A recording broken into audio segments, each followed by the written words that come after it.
Alright, so what is up guys, this is Drakane here, welcome back, and today guys we are going to be taming an Electrophorus. Alright, so first is first, let's jump straight to the kibble facts. Alright, Electrophoruses will take, well, most of the things that normal creatures would take. They will accept the raw fish meat and they will accept other kinds of fish meats and the normal meat and all, but their kibble is biotoxins. Yeah, it's quite a strange thing to actually remember, but well, when you're just taming this guy up, you need to be aware of a few facts. You should bring with you some stimulants and the biotoxin that can be used to feed them, and also just grab some meat, not normal meat, just raw fish meat, because that will be extremely important for you in this particular process. Alright, so let me just grab that, and 38 would do, and you had hot bar that because you are going to be feeding this guy that as well.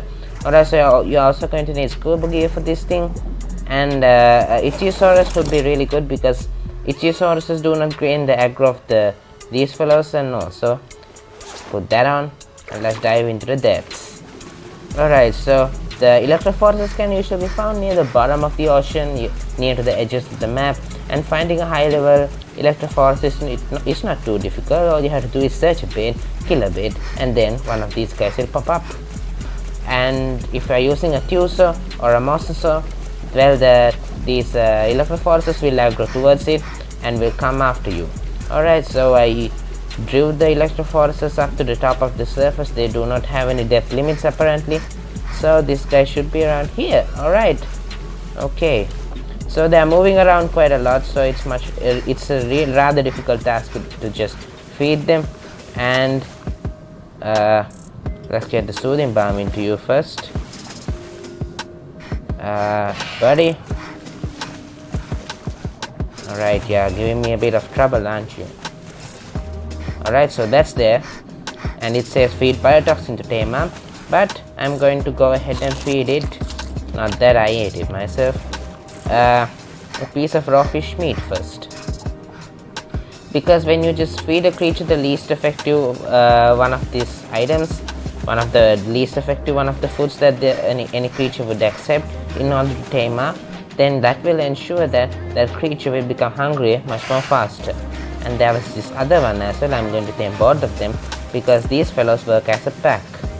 Alright, so the thing you have to be a bit careful about this entire taming process is that most of the times you might just end up eating up the biotoxin yourself, and then it's knockout time, so you have to be a bit careful in that process as well, and make sure you do not eat the biotoxin yourself. And even if you do eat it, just have some of these stimulants at hand. You won't lose water because you're underwater. You will gain up all the water that you lose, so that won't be a problem at all. So just keep that in mind and you will be mostly okay about that process. Alright, so why is it lagging? I have no idea. Alright, so where's the other guy? Down below. Alright, so it will take a little bit of time to just request the next feed, and while it requests the next feed, we'll just talk about the uses and specialties of these fellows. Alright, the Electrophoruses, they aren't really strong, they haven't got massive amounts of health, but they are powerful in a pack. Singularly, they aren't much of a threat.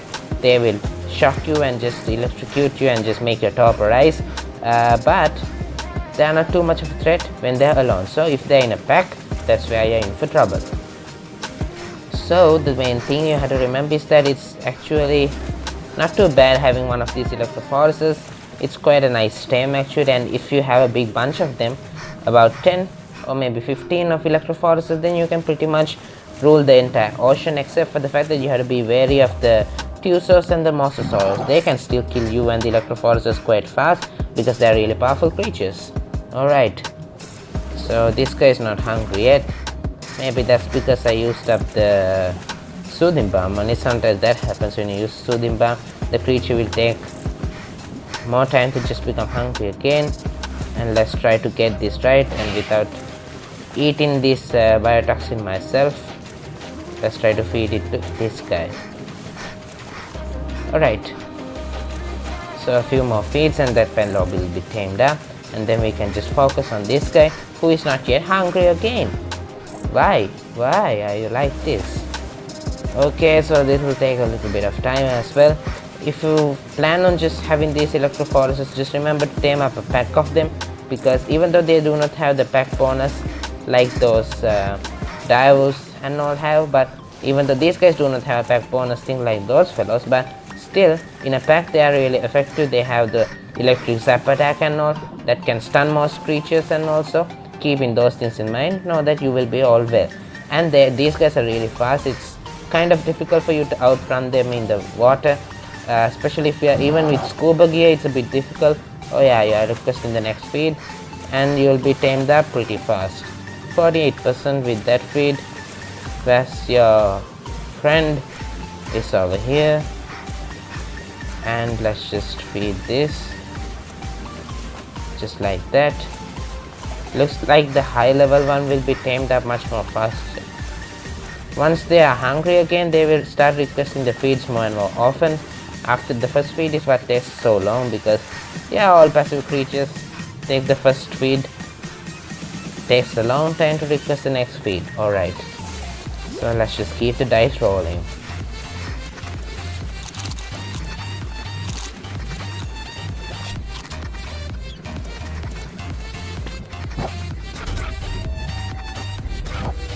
Alrighty, both of them are tamed up, and we can set it to attack some targets, and then you guys can see what I mean about them being powerful in a pack.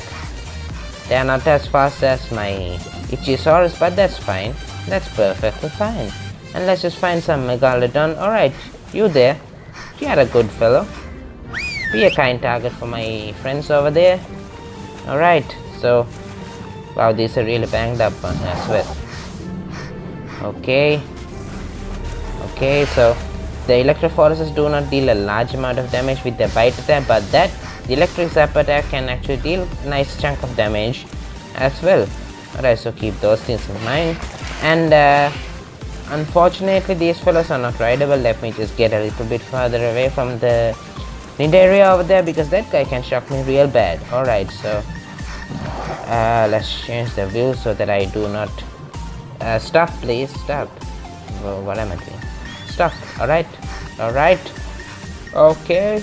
Yeah, the high level one, you got 3k health, not bad. The weight capacity isn't awful as well, and movement speed is at 100%. They look quite cool, I'll give them that, but they are not rideable.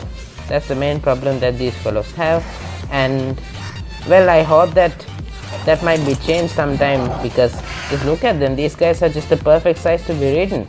Yeah, isn't it? Just look. Longer than my Ichthyosaurus, just as fat as my Ichthyosaurus. Alright, so follow me, guys. And that's how the Electrophoruses can be tamed. They are not too fast, they do not have a massive weight capacity, they do not have a massive health, but overall they are quite good creatures.